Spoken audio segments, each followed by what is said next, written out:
Okay, take two. I have some things to learn about using Zoom. So, hi everyone. I would like to welcome you to the first virtual eTown 4-H Club meeting on this day, April 18th, 2020. Well, we have a flyer that was going out before. I guess everything now was pre-pandemic and post-pandemic with this coronavirus as we are right in the midst of it. So you may have seen a flyer circulating around town. This is for the E-Town, which stands for Evanston 4-H Club. What the purpose of this video is to get everyone acclimated with what 4-H is, explain some things about the 4-H club and how it operates. I'd also like to talk to you about some coping with this coronavirus pandemic. I'd also like to discuss a victory garden. And I'd like to discuss, finally, where you can get some resources for some of the projects that you can do within 4-H to get you guys thinking. So as you can see on this flyer, we talked about some of the things that you can do, and these are student-driven. You pick your projects and you work on them, or you can work in groups. But some of the things that were popular that we had discussed before were gardening, cooking, rapping, like having a rap contest or some kind of rapping showcase, travel, sporting events, esports.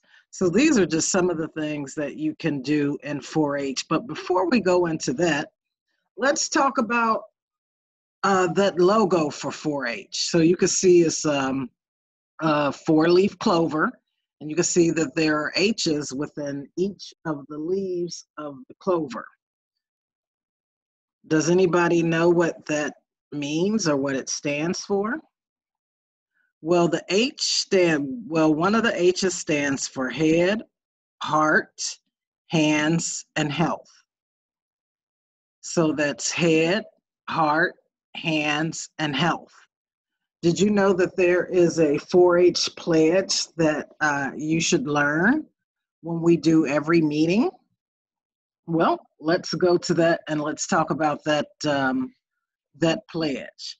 So if you look up here, you'll see that I have a couple of videos that are already queued to go. So let's talk about that 4-H pledge.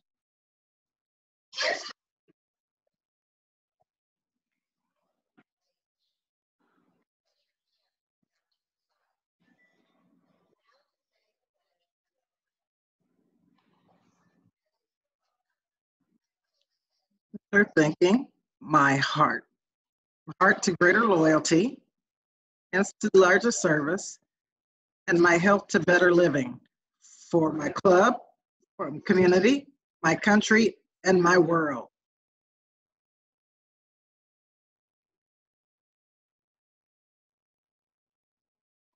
And there you go, folks. That is the 4-H pledge. Let's do it again. I pledge my head to clearer thinking. Make sure your right hand is on your head. My heart to greater loyalty. Make sure your hand is on your heart when you say that. My hands to larger service. Spread your hands out by your hips. And my health to better living. For my club, my community, my country, and my world. That is the 4-H pledge. So I'm going to reduce my screen. I hope everything continues to share or stay, and that's good. The next thing that I would like to talk about before we go into any further is, let's talk about this coronavirus. By now, for most of us, we've been in the house for a month. And and we may be starting to think one way, and maybe it's time to reframe things in another way. So, for instance, and this is from a parent's perspective mainly, but as students and kids, we have to have empathy or feel what other people are feeling to be able to understand how everyone is feeling, because right now a lot of people might be a little bit cranky or just a little bit frustrated.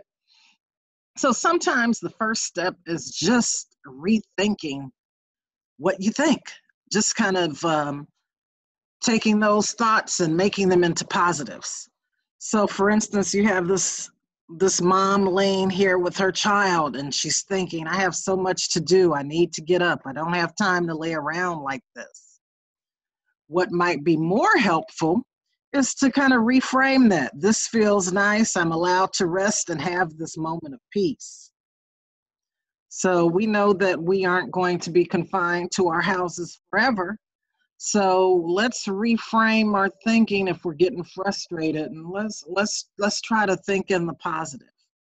So then this next frame that I wanted to show is that as kids, what's hard for you is just as hard for us parents sometimes. So on this particular one, it says the things that are hard for our children are often the same things that are hard for us as parents, and vice versa. So sometimes we may be hungry and thirsty or just feeling too busy. I know for you guys coming home and doing a lot of your work online, that's struggling with something new, you may be feeling tired. The change of routine is hard, feeling scared.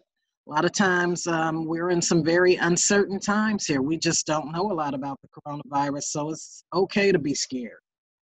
Not feeling well, boredom, overstimulated, feeling ignored, not getting what we want, or a lack of independence or autonomy. So let's talk about some coping mechanisms. And this what particular one is looking at it from the mom's perspective. So we talk about, am I an angry mom or do I have unmet needs? So you can put that in here and you could say, am I an angry kid or am I an angry person or do I have unmet needs? So some of these unmet needs that you might want to address are opportunities to recharge, some mental stimulation, a sense of accomplishment, quiet or downtime, food and water. For those who know me, I talk about water, very important. Opportunities for social connection, physical and mental rest, opportunities for movement, opportunities for creativity, feeling seen and appreciated, intimacy, and feeling known.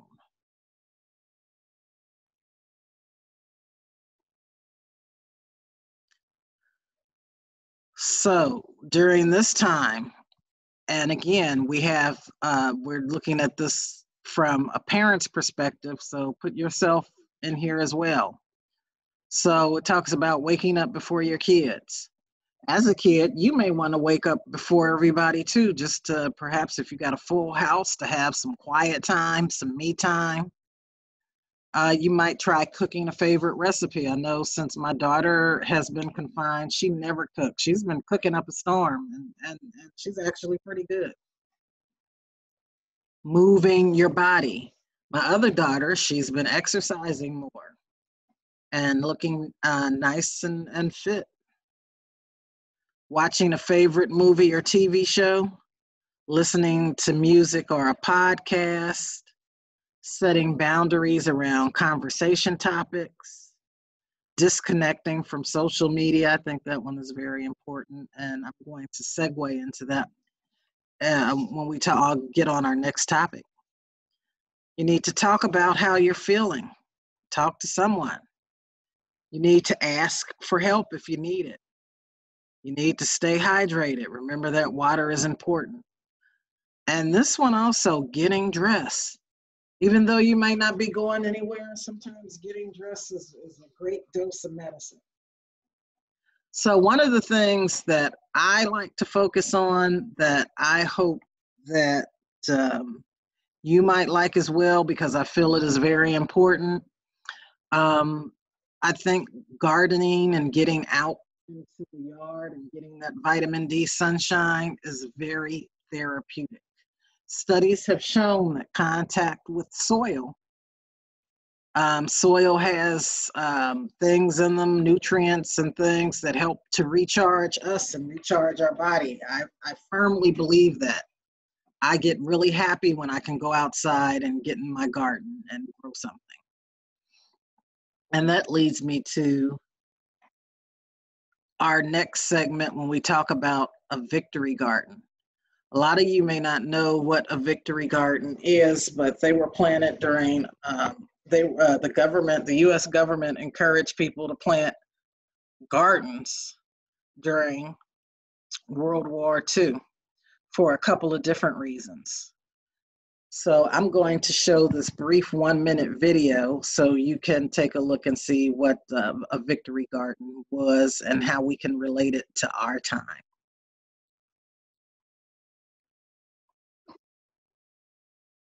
So victory gardens came about during World Wars I and II to combat food shortages. The purpose was twofold: ease the burden on farmers and boost the morale of individuals.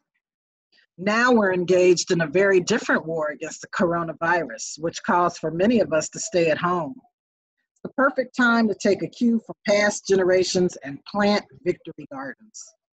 A vegetable garden will improve your family's diet, mental health, and it will give you a sense of purpose.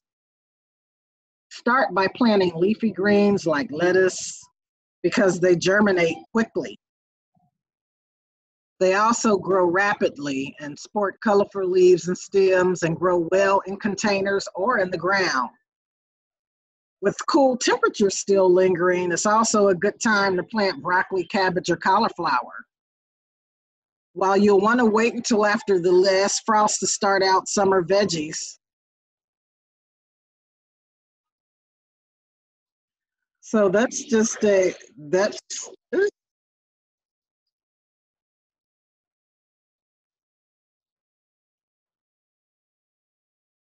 all righty. So that was a freebie for Grammarly. So the next thing I want to talk about is our Evanston E-Town 4-H Club would like to do a victory garden start, and we'll be passing out starter kits. We have a couple of logistic items to figure out, but I would like to post on Facebook that you can sign up on Facebook. Let's see here. It goes. I don't want to go in there. I don't want to.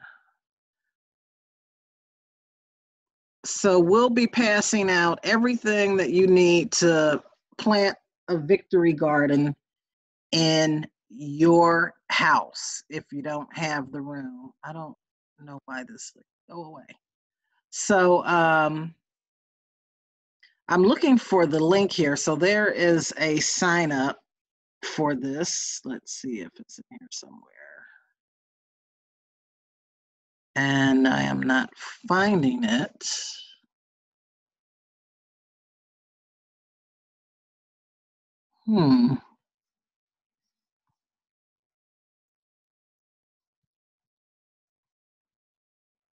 So I will come back to that, but if you are on Facebook, be sure to join the E-Town 4-H Club, and I will get that information to you as soon as possible, because it's just gonna be an ongoing rolling out project. So there is no particular time frame. Well, at least you have at least a month and a half to get your bid in and to order. So that That's one thing. So I'll get back to you on this. In the interest of a video that I don't want to prolong. I'm looking for it. So.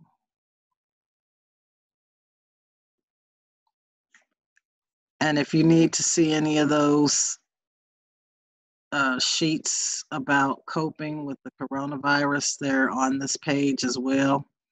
And there are a couple of other things on this page as well. Let me just sidetrack.